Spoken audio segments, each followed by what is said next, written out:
Bonjour à toutes et à tous, je suis heureuse de vous accueillir aujourd'hui pour l'épisode 2 de notre série de webinaires La météo des marchés du vin. Je me présente, je suis Marion Ivaldi, rédactrice en chef de Vitisphère.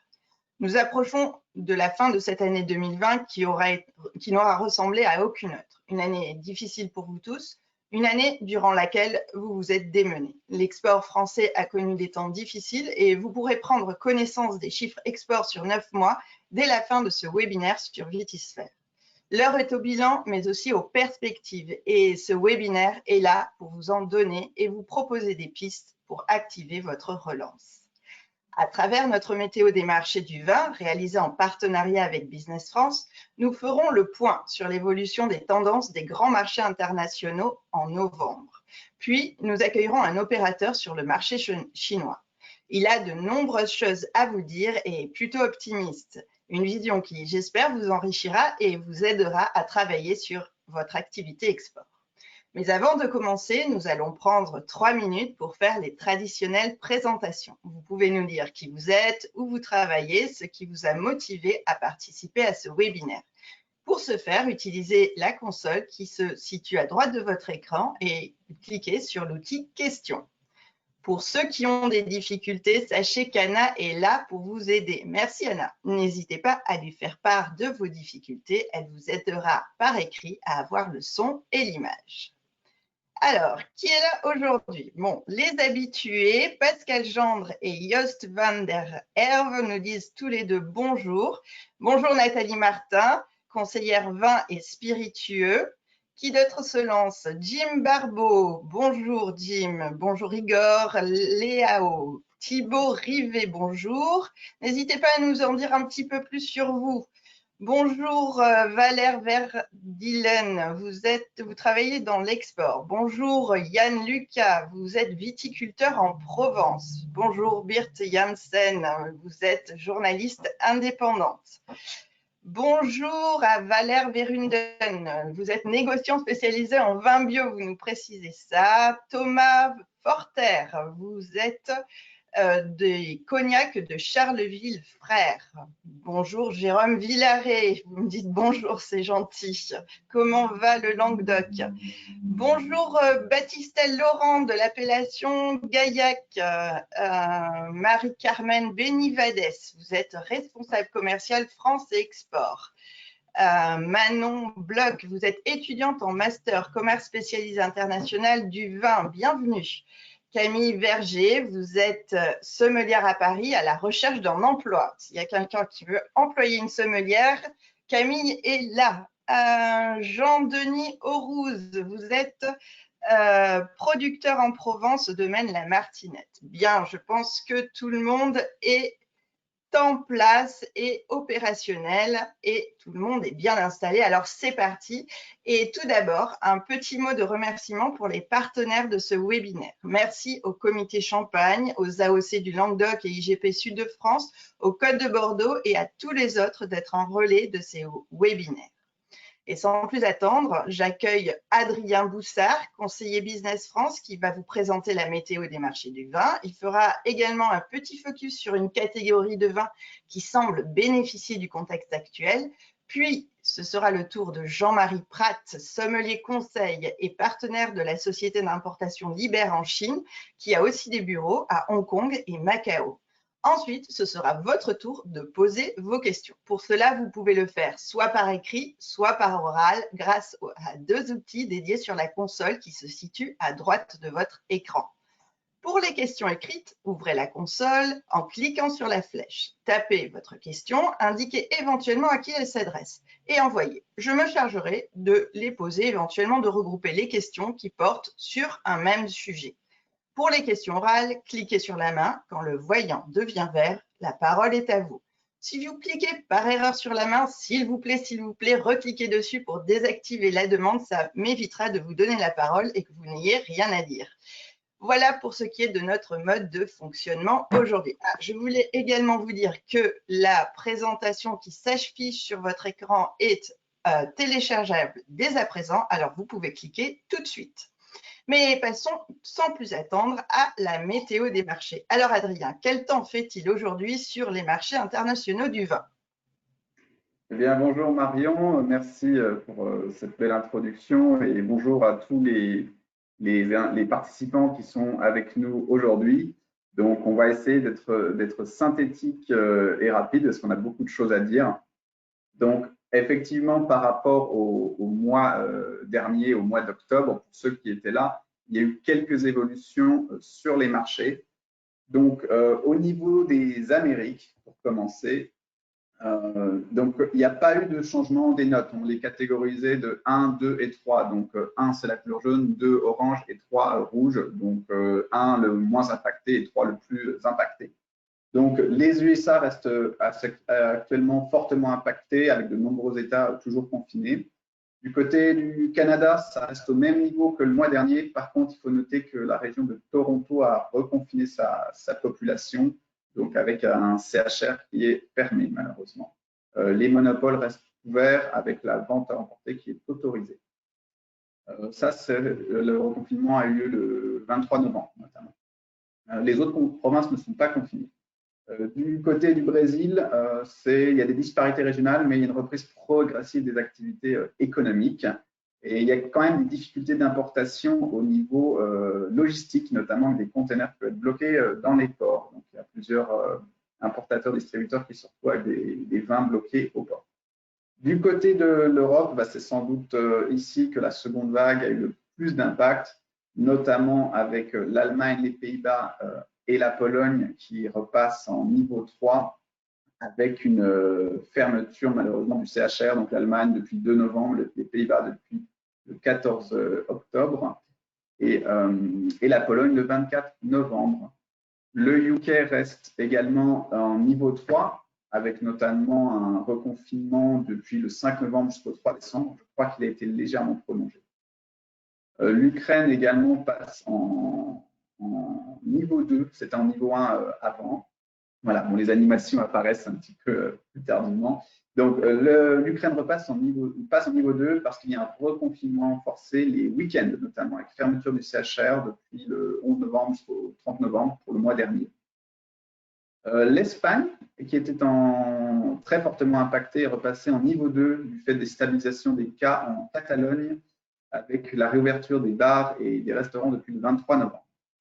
Du côté de l'Afrique, les deux pays, Côte d'Ivoire et Nigeria, là où on a notamment des bureaux, où on a fait une petite étude, la Côte d'Ivoire reste en niveau 2, par contre le Nigeria repasse en niveau 1 avec un déconfinement qui est presque total à ce jour, avec un CHR qui est ouvert, avec une limite de 50% de la capacité d'accueil. Et enfin, du côté de l'Asie, alors il n'y a pas de grands changements. La Chine reprend clairement son activité et vise d'ailleurs une progression de sa croissance de plus 8% en 2021. Les pays de l'ASEAN restent en niveau 2. Ils restent pénalisés notamment avec la fermeture de leurs frontières. Le Vietnam, Singapour n'acceptent plus d'étrangers. Donc, il y a une forte baisse du tourisme. Donc, et moins de consommation également locale. C'est par contre, voilà, le Japon, je ne sais pas si vous en avez entendu parler dans la presse, qui passe, on l'a mis en niveau 2 parce qu'ils rentrent dans leur troisième vague avec une augmentation significative des cas, même si c'est sans commune mesure avec l'Europe. Voilà, donc à ce jour, Tokyo recommande aux bars de fermer à 22 h à partir du 28 novembre jusqu'au 17 décembre, mais sans obligation. Voilà, c'était un petit point sur tous les marchés, la météo export du mois de novembre. Donc voilà, quelques évolutions à ce stade. Donc on verra comment évolue la situation au mois de décembre et janvier quand on refera un petit point. Merci Adrien. Je voulais vous demander quelles sont les tendances de consommation observées durant l'épidémie. Alors, merci Marion pour cette question. Alors, effectivement, on a fait un petit balayage avec nos bureaux basés à l'étranger. Donc, à ce jour, les pays que vous voyez en vert, c'est effectivement là notamment où on a des bureaux, mais c'est aussi la tendance globale, effectivement, c'est qu'il y a une augmentation de l'achat de l'entrée de gamme et également de consommer des vins locaux. Donc voilà, ça c'est vraiment ce qui a été observé dans la globalité, même s'il y a quelques petites exceptions. Donc voilà, c'est un phénomène qu'on appelle ça le revenge spending, donc, ou la demande frénétique de consommation suite à une privation. Donc, on va étudier, je n'ai pas pu effectivement balayer tous les pays, donc on va se concentrer juste sur quelques pays où on a observé des tendances qu'on retrouve dans tous les autres, et avec quelques exceptions. Donc, on va commencer notamment avec les États-Unis, qui est quand même l'un de nos principaux marchés. Donc, en fait, en début de crise, les ventes en ligne et off-trade n'ont jamais été aussi dynamiques. Donc, elles se sont stabilisées aujourd'hui avec un retour à la normale des ventes dans le off-trade. Et ce sont les catégories de prix qui étaient très dynamiques avec un consommateur qui recherche des vins entre 10 et 20 dollars et aussi des vins locaux, comme je l'ai dit. Donc, les vins moins connus ou plus chers sont actuellement assez difficiles à vendre, notamment, je pense au champagne, mais aussi les vins de Bourgogne connaissent des ventes plus basses que l'an passé, avec notamment moins d'occasions de célébrer en groupe. Cependant, il faut noter une petite note, c'est que lors de l'annonce de la majorité gagnante de Joe Biden aux élections, il y a eu de forts achats de champagne chez les cavistes. Donc voilà, on croise les doigts et on pense que les catégories premium devraient donc voir leur vente reprendre pour la fin d'année. Maintenant, à voir si c'est seulement ponctuel ou conjoncturel, parce qu'effectivement, la situation aux États-Unis reste complexe. Par contre, une petite chose, c'est que le panier moyen du consommateur occasionnel est plus élevé. Donc, enfin, il dépense moins, pardon, pendant la crise, mais il consomme plus. Tandis que les amateurs réguliers préfèrent se faire plaisir et dépensent légèrement plus. Voilà, d'après un détaillant en ligne en Californie, le prix moyen de la bouteille était descendu à 18,50 $ pendant la crise et en septembre, il est remonté à 25 $, le prix moyen de la bouteille. Donc, à peu près au même niveau que 2019. Maintenant, on va passer sur un pays d'Europe, l'Allemagne. Depuis, donc, les ventes de vin en grande distribution, elles ont augmenté de presque 8% en septembre 2020 en volume et en valeur par rapport à la même période l'an passé. Alors que les Allemands ont peu consommé de mousseux en début de crise sanitaire, maintenant les ventes augmentent depuis la fin du premier confinement avec une croissance de 8% en volume et 4% en valeur de août à septembre 2020. Ce sont, pour les Allemands, ce sont les vins de marque qui sont les grands gagnants de la crise sanitaire, car c'est un repère pour de nombreux consommateurs qui souhaitent passer le moins de temps possible dans les supermarchés. Voilà, la vente des vins de marque a augmenté de 13% par rapport à l'an passé. Et à noter que le prix moyen de la bouteille à l'achat a augmenté de 3,7% pour les vins blancs, donc avec un prix moyen de 3,7 € toutes taxes comprises, et de plus 3,4% pour les rouges, avec un prix de 4 € toutes taxes comprises. À noter aussi que plus de ménages ont acheté du vin et les quantités achetées par ménage ont augmenté de 7% par rapport au premier trimestre. Et ce sont aussi les vins locaux qui en ont profité. Donc voilà, augmentation de l'entrée de gamme aussi, mais avec une légère valorisation du prix moyen de la bouteille. Ensuite, sur les pays suivants, on va observer un effet du chômage notamment. Donc, j'attends l'animation, effectivement. Alors, encore un petit point sur l'Europe, sur notamment le haut de gamme, avec l'Italie et la Suisse. Donc, sur l'Italie, pendant le début du confinement, c'est le moyen de gamme qui a augmenté, c'est une petite exception. Et entre juin et septembre, au déconfinement, les Italiens sont orientés vers les vins premium. Et pour la Suisse, alors, qui est un pays avec un fort PIB, les habitants qui n'ont pas pu partir en vacances pendant l'été à cause des restrictions dans plusieurs pays, ils se sont fait plaisir en achetant des vins premium. Et enfin, donc un effet du chômage qui peut avoir deux conséquences différentes entre deux zones, à savoir voilà, en Afrique et en Australie, des pays diamétralement opposés. Donc, le chômage sur la Côte d'Ivoire et le Nigeria, ça va provoquer juste une chute de l'entrée de gamme. Les gens n'achètent plus d'alcool et s'orientent sur des produits pour eux qui sont de première nécessité. Et l'Australie, où il y a effectivement un plus fort pouvoir d'achat, les gens qui ont été au chômage, là, se sont orientés vers l'entrée de gamme, donc avec une augmentation de l'entrée de gamme. C'était un petit exemple. On le retrouve sur les pays en voie de développer, avec l'entrée de gamme qui augmente, mais sur des pays plus pauvres, en voie de développement, voilà, il y a moins d'achat d'alcool. Et enfin, on va terminer par la Chine, car on y reviendra plus précisément. Mais voilà, les ventes off-trade, elles reprennent progressivement. Les vins d'entrée de gamme sont actuellement les meilleures ventes dans ce circuit. Les ventes de produits haut de gamme se maintiennent dans la mesure où ce sont des produits qui sont considérés comme des investissements par les particuliers. D'ailleurs, de janvier à août 2020, les ventes de vins haut de gamme chez Cofco ont progressé de 10%. Donc, selon les professionnels, le marché du vin chinois rebondit et évolue désormais vers une consommation de produits de plus haute qualité. Et ce sont les vins de milieu de gamme qui ont été les plus affectés, la raison principale étant que la production de ces produits n'est pas suffisante pour que les produits soient correctement représentés sur les plateformes de vente en ligne notamment.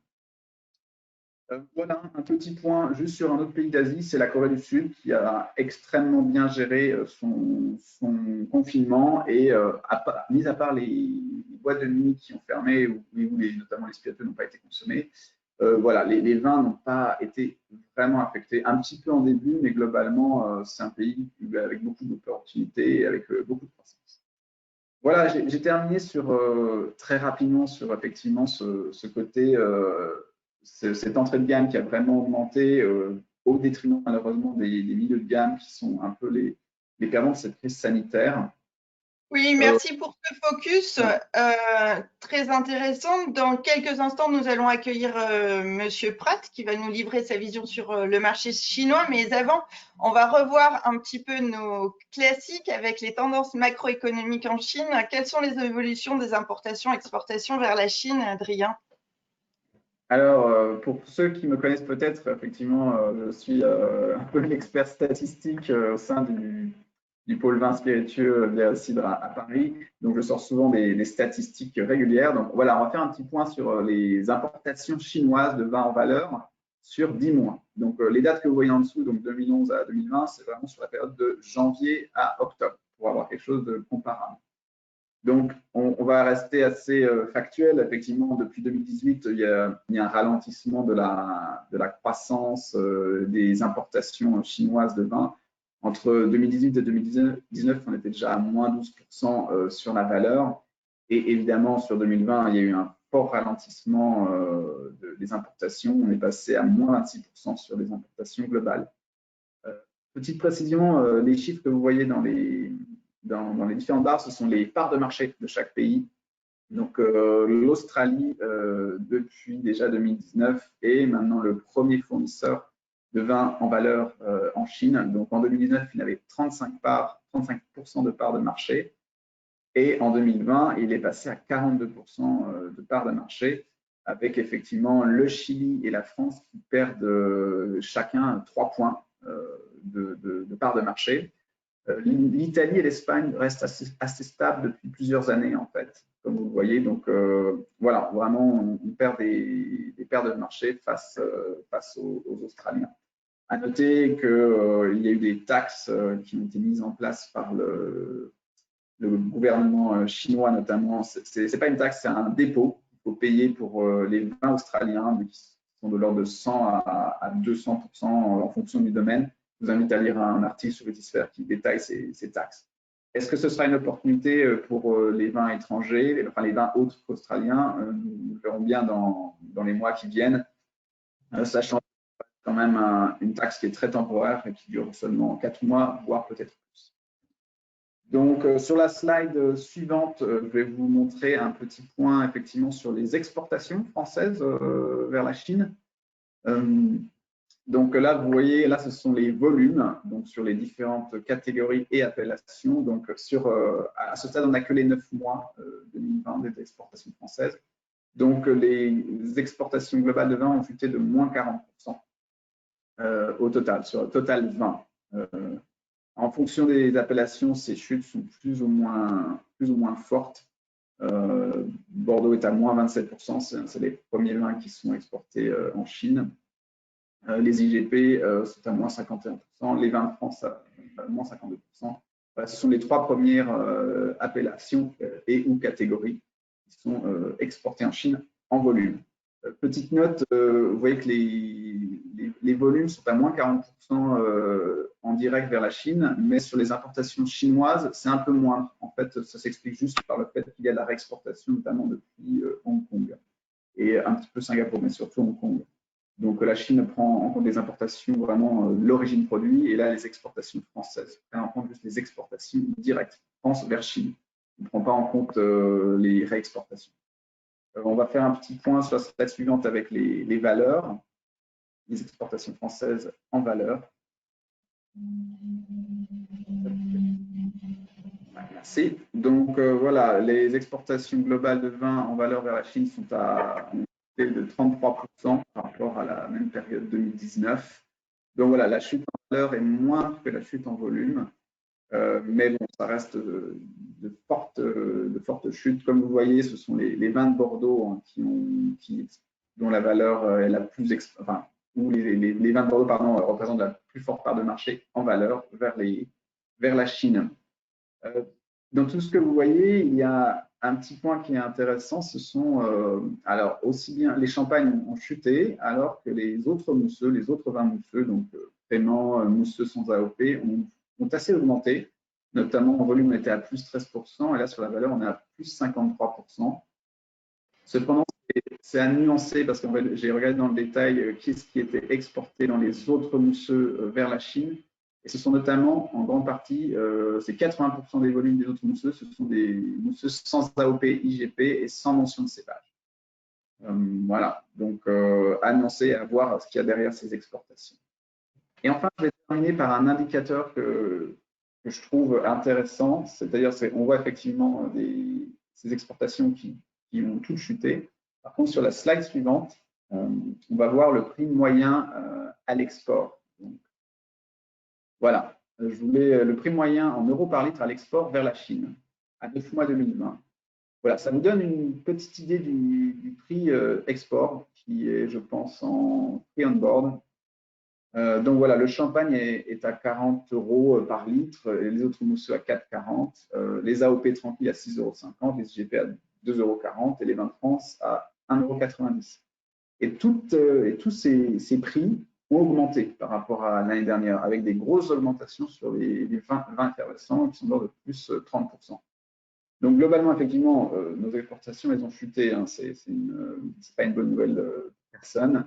Par contre, là, le prix du vin à l'export, lui, n'a pas chuté. Il a été même un peu valorisé. Donc après, sur des petits volumes, il peut y avoir un biais, mais globalement, voilà, les prix, le prix moyen au litre, lui, n'a pas chuté, a même légèrement augmenté. Voilà, je vous ai fait un focus très rapide. Donc, j'espère que ça vous aura donné quelques indications. Vous pouvez nous poser des questions. Si on ne peut pas répondre à tout, on répondra par email.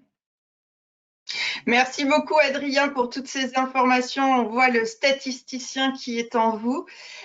Et pour rebondir sur ce que vous venez de nous dire sur l'entrée de gamme, voici un petit sondage qui vous est proposé. Est-ce que vous partagez l'analyse d'Adrien sur cet appel d'air sur les entrées de gamme? Monsieur Pratt, je me tourne vers vous. Bonjour. Bonjour Marion, merci pour cette présentation et merci de m'avoir invité à partager mon expérience ici en Chine. C'est un véritable plaisir de vous avoir avec nous. Vous avez créé la société d'importation Liber qui travaille avec des vins fins et vous avez été sous le feu des projecteurs médiatiques l'an dernier puisque vous avez été le sommelier de la fameuse dégustation organisée par Emmanuel Macron et Xi Jinping en novembre 2019. Un moment presque historique où le vin a joué un rôle diplomatique.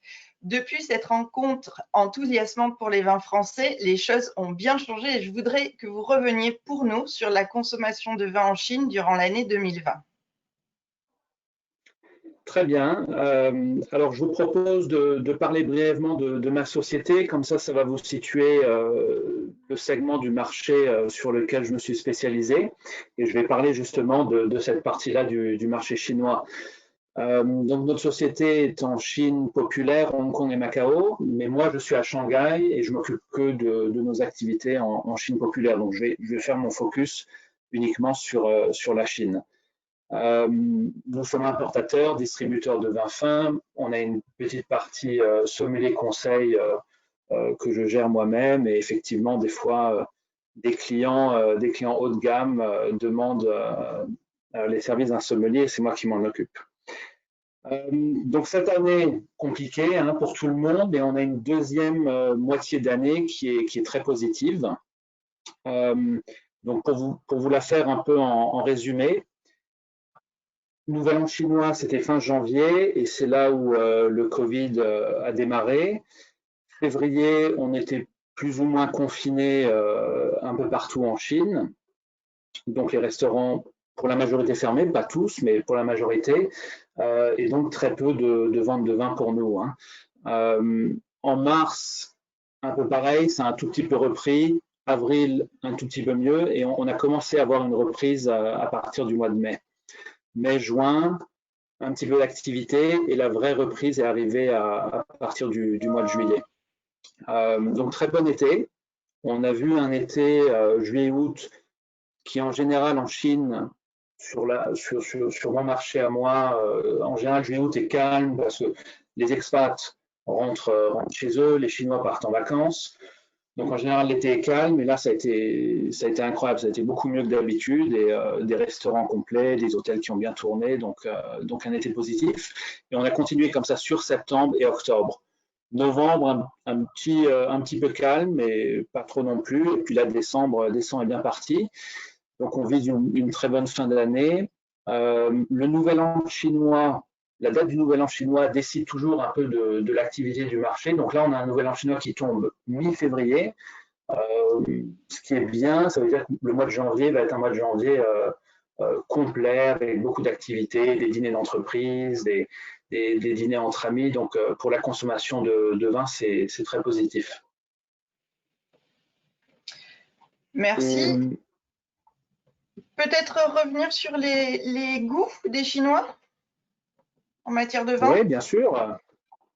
Alors, les goûts des Chinois en termes de vin, bon, ce que j'ai noté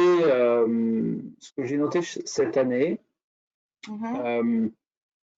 c'est que les Chinois étant bloqués en quelque sorte en Chine, ou les Chinois qui vivaient hors de Chine et sont restés ici cette année, se sont mis à beaucoup plus consommer chez eux. Hein. Il y a quand même je pense, une partie des consommateurs de vin qui aiment beaucoup voyager. Ils partent en vacances en week-end, ils vont régulièrement à Hong Kong ou ailleurs en Asie, ou même ailleurs dans le monde. Et donc tous ces gens-là sont restés en Chine cette année. Et donc ça a été très bon pour la consommation des vins importés et autres produits importés, produits de luxe d'ailleurs.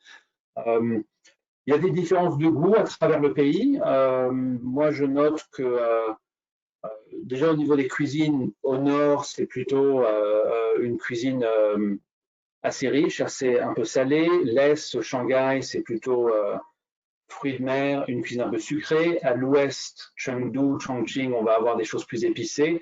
Et pour moi, au sud, la cuisine la plus raffinée. Et dans le vin, finalement, moi, ce que je remarque, c'est les ventes de vins les plus puissants, les vins rouges, plutôt au nord, consommation de vins plus fins au sud et à l'est, plus de vins blancs au sud. Et pour moi, la région la plus sophistiquée, ça reste Shanghai. Mais on voit que le sud, Shenzhen surtout, et Canton commence à bien bouger et à rattraper Shanghai. D'accord. Une question qui brûle peut-être les lèvres de notre audience, c'est celle des conséquences des tarifs douaniers imposés par la Chine aux vins australiens. Est-ce que c'est selon vous une opportunité pour les vins français? Oui, je pense que ça peut être une opportunité. Peut-être que le Chili en premier va en profiter, parce qu'ils ont, comme l'Australie, ou même avant l'Australie, ils avaient déjà un accord de libre-échange.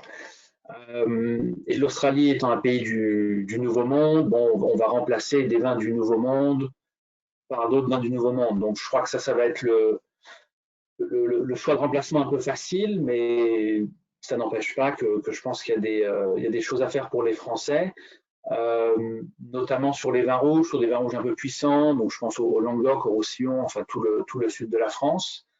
Mais il faut noter aussi que les vins australiens, le marché est dominé quand même par trois groupes, hein, Treasury Wine, Accolade et Yellowtail. Donc, la Chine étant un marché de marque, ces groupes australiens ont bien développé leur marché, ils ont réussi à faire connaître leur marque et à fidéliser les consommateurs. Peut-être que le challenge pour les Français, on a beaucoup d'appellations différentes, beaucoup de marques différentes. Donc, ça va être un peu plus difficile, mais l'opportunité est là, j'en suis sûr. D'accord, bien. Je pense que l'on va passer… Non, j'avais une autre question. Je voulais savoir quelle était votre vision du marché chinois pour 2021? Eh bien, moi, je suis assez positif sur 2021 parce je pense qu'on va continuer à avoir ce qu'on a vu sur la deuxième moitié de 2020. Donc, les Chinois ici, qui pour beaucoup d'entre eux redécouvrent leur pays, ont arrêté de voyager ailleurs dans le monde, consomment sur place. Donc, je pense qu'on va continuer sur cette tendance en 2021.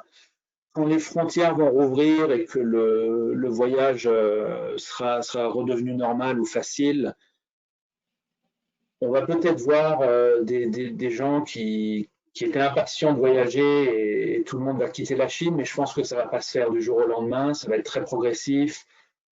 Je pense qu'il y a une partie des gens qui vont être réticents à voyager tout de suite, de peur. Donc un bon 2021. Je pense qu'on va avoir une bonne année. Merci pour cette note optimiste. Le moment est venu de poser vos questions, chers auditeurs, et j'ai envie de vous demander de partager avec nous vos expériences sur le marché chinois. Comment se passent vos affaires? Est-ce que vous rencontrez des difficultés ou des succès à vos claviers ou à vos souris pour lever la main et poser vos questions? Et je vais tout de suite passer à une question de l'Arc Corp qui s'interroge sur la tenue des salons professionnels. Quelles ont été les affluences des visiteurs? Est-ce qu'il y avait, est-ce qu'il y avait de la fréquentation? Qui étaient les exposants? Est-ce que vous pouvez nous faire un petit point? Alors, je sais que Jean-Marie ne fréquente pas trop les salons de vin. Néanmoins, Adrien, peut-être vous avez quelques informations sur les salons qui sont tenus en Chine dernièrement? Alors oui, effectivement, comme tout le monde sait, il y a beaucoup de salons qui ont été annulés, mais il y en a quelques-uns quand même qui ont été maintenus. Je pense notamment à Provine China, organisé par le MES Düsseldorf. Donc, qui a eu un retour très positif. En tout cas, les entreprises qui étaient présentes sur place avec leurs représentants, en tout cas, étaient très contents du salon. Alors, effectivement, la fréquentation était un peu moindre que d'habitude, mais voilà, c'est plutôt quelque chose de positif et beaucoup de personnes attendent le retour du présentiel pour faire des affaires. Pour les prochains salons sur 2021, alors je ne les ai pas tous en tête, mais je vous invite à aller sur notre site web pour voir ceux qui sont maintenus en tout cas. Mais voilà, tout le monde, je sais que tout le monde attend avec impatience le retour au présentiel. On fait bien sûr les testings virtuels, mais rien ne remplace effectivement une bonne poignée de main et une dégustation en réel. Merci. Tant que vous êtes là, j'ai de nombreuses questions autour du cognac, sur les expéditions de cognac. Est-ce que vous pouvez nous faire un petit focus sur les dernières évolutions d'exportation? Oui, alors effectivement, autant pour moi, je n'ai pas mis la courbe de cognac dans les exportations, donc j'en ai profité pour jeter un œil sur celle-ci. Alors, les exportations directes de cognac françaises à 9 mois 2020, elles sont quand même, elles sont pas hyper positives. C'est moins 25% en volume et moins 23% en valeur sur les 9 premiers mois de l'année. Donc, je pense qu'elles vont tout de même sur 2021. Il faudrait que je regarde du côté des importations chinoises. Elles sont peut-être moins critiques que les exportations directes. Donc voilà, ça c'est le point cognac à ce jour. Donc le cognac aussi a subi une baisse des exportations. J'en profite aussi pour parler un petit peu de l'Armagnac, parce qu'il y a quelques producteurs qui nous écoutent peut-être. Alors c'est bien moindre, hein. L'Armagnac, effectivement, ça représente Armagnac, par exemple, on est à 44 000 hectolitres. Sur l'Armagnac, on est à 380, donc c'est plus petit. Mais en tout cas, avant crise, il y avait déjà des belles évolutions. Donc voilà, c'est un segment qui, même si c'est un produit, bien entendu, après la crise, il a subi aussi un peu Merci. les 11% en valeur. Je sors de la caméra, je m'excuse, mais j'ai quelques soucis de connexion, donc je pense que ça passera mieux comme ça.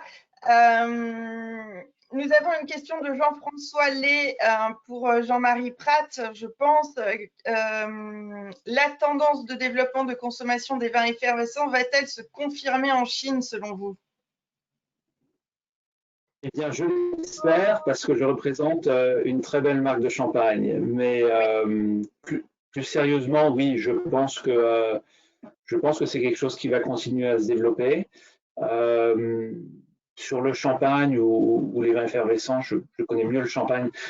On part d'une base assez faible, donc c'est vrai que les courbes de progression sont assez optimistes.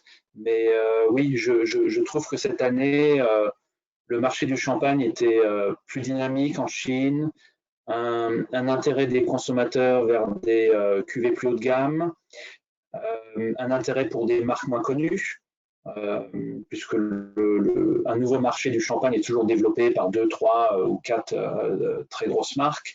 Mais maintenant, on voit les consommateurs qui recherchent d'autres choses, des champagnes de vignerons, des cuvées moins connues. Donc oui, dans l'ensemble, je suis optimiste et je pense que c'est une catégorie qui a aussi bien champagne que autres effervescents. C'est une catégorie qui a un bel avenir en Chine.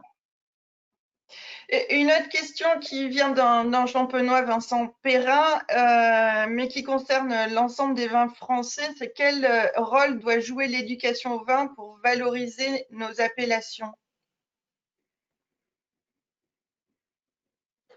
Monsieur Pratt? Ben, oui, je réfléchis un peu à ma réponse. C'est toujours important d'éduquer le marché.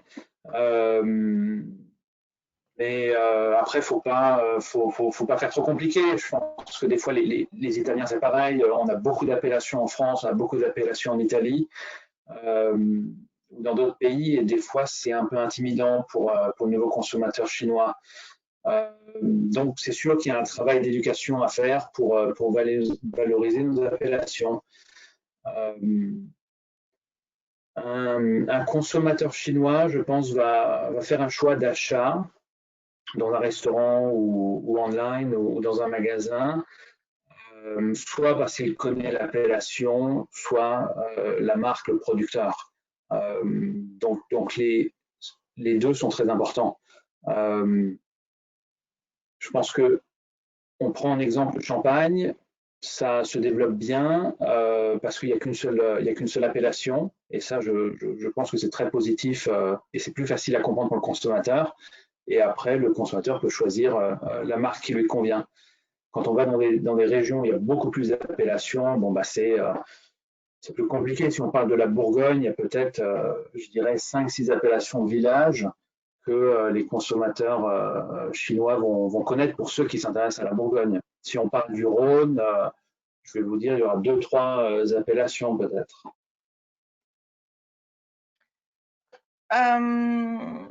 J'ai une autre question c'est plusieurs questions qui sont demandées, un point sur le Japon et un point sur la Corée du Sud pour Adrien. Est-ce que vous avez des données sur les tendances de l'export français sur ces deux marchés, la Corée du Sud et le Japon? Alors, ça tombe bien parce que j'ai passé un peu en revue le côté des importations de ces pays et les exportations de la France vers ces pays. Alors, il faut noter que la Corée du Sud est l'un des rares pays pendant la crise sanitaire à avoir vu ses importations très bien se porter, aussi bien en volume qu'en valeur. Donc, ce sera d'ailleurs peut-être un point qu'il y aura dans un article sur les importations. Donc voilà, en tout cas, elles sont positives. Je les ai en tête, je crois que c'était du plus 10, plus 10-12% sur les volumes et valeurs. Donc voilà, et les exportations françaises se portaient aussi très bien vers ces pays. Il faudra que je regarde effectivement dans le détail quelles appellations vont vers ces pays. Donc en tout cas, la Corée du Sud, un pays en pleine croissance, peu affecté par la crise sanitaire sur leur consommation. Le Japon, c'est un peu plus paradoxal. Autant l'accord de libre-échange qui avait été signé l'an passé avait provoqué des importations, des exportations, on va dire, sans précédent. Vraiment, il y avait des bons incroyables. En plus, il y avait les JO 2020 pardon, qui devaient se tenir, donc avec un gros stockage de la part des opérateurs japonais sur place. Et effectivement, maintenant, du côté des importations japonaises et exportations, elles sont passées en négatif, malgré tout, avec quelques mois, si on prend mois par mois, qui étaient positifs en début d'année. Mais voilà, ça s'est vraiment stabilisé, on va dire. Donc, je pense qu'il y a beaucoup de stocks au Japon pour le moment, qui étaient vraiment en prévision des Jeux Olympiques. Après, voilà, la population n'est pas confinée. Donc, il y a toujours de la consommation sur place, mais il y a beaucoup moins de tourisme également. Donc voilà, je suis un peu plus partagé sur le Japon. On verra ce que donne 2021 au niveau des importations et exportations. Bien, on a eu un petit souci avec le lancement du sondage, donc on va essayer de faire Ah ben voilà. Le voilà qui apparaît. Donc, comme vous l'avez promis, le voilà, si vous voulez bien répondre. Et pendant ce temps, une question qui revient souvent autour des vins respectueux de l'environnement, des vins bio, savoir quelles sont leurs opportunités en Chine. Monsieur Pratt, vous avez une idée des attentes des consommateurs pour ce type de vin responsable? On voit dans les restaurants ou les bars à vin de plus en plus de demandes de vins bio, donc ce qu'on appelle organique, biodynamique ou vin nature. Donc ça, il y a une réelle demande de la part des professionnels parce qu'ils veulent se positionner en tant que restaurant ou bar à vin éco-responsable. On a une carte des vins de vins bio. Mais je ne suis pas toujours convaincu qu'il y ait une vraie motivation du consommateur. Je pense que ça va venir par la suite. Je pense que l'Occident est beaucoup plus en avance sur l'écologie et la sensibilité à ce sujet-là. Le consommateur chinois, peut-être pas encore, mais ça va venir, ça va prendre la même tendance. Ça, c'est ma vision. Ok. Ajouter un petit point, c'est vrai que sur le bio, n'oubliez pas que le label bio européen n'est pas reconnu en Chine. Ils ont leur propre label. Donc voilà, si vous voulez faire certifier votre vin bio français en Chine, il va falloir passer par la certification chinoise. Ça peut prendre un peu de temps. Donc il faut savoir, je pense que Jean-Marie partage mon avis, c'est que dans la tête du consommateur chinois, le vin est déjà un produit bon pour la santé, en fait, notamment le vin rouge. C'est vrai.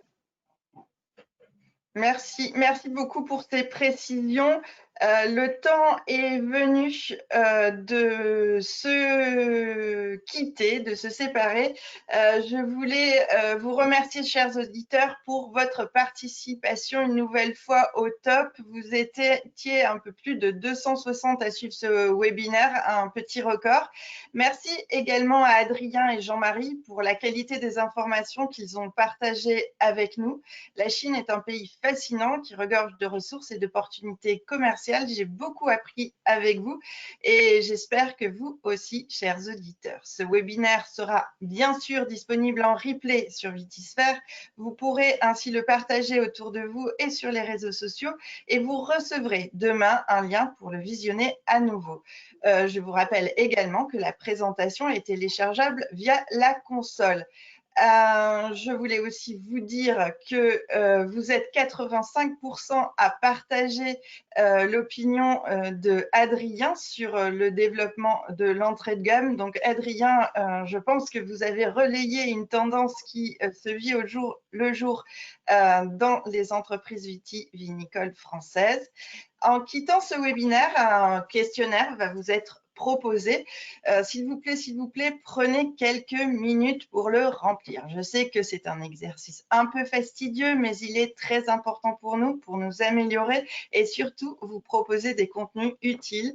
Bref, vous y gagnerez. On se retrouve le mois prochain avec l'épisode 3 de la météo des marchés du vin et un focus sur l'Allemagne. Et j'espère vous y retrouver nombreux. Voilà, c'est le moment de nous séparer. Encore merci à vous tous. Prenez soin de vous, de vos proches et excellente fête de fin d'année. Merci à tous, au revoir. Au revoir. Merci. À bientôt en Chine.